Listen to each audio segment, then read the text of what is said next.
চাটা নেপাল থেকে আনা। নেপালের ওরা বলছে একদম অর্গানিক ওয়েতে বানানো, কোনো মেশিন ইউজ হয়নি এখানে।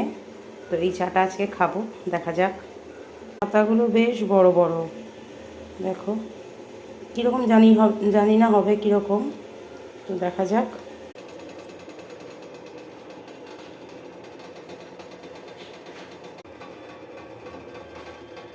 মোটামুটি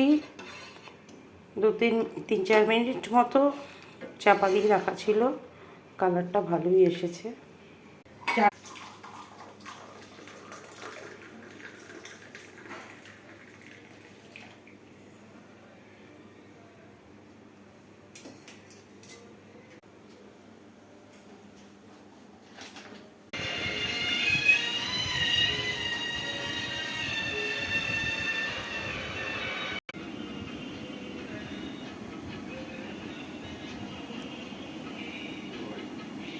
হালকা মাইল্ড একটা ফ্লেভার, কোনো স্ট্রং ব্যাপার কিছু নেই, যেহেতু এটা অর্গ্যানিক তো খাওয়াই যায়।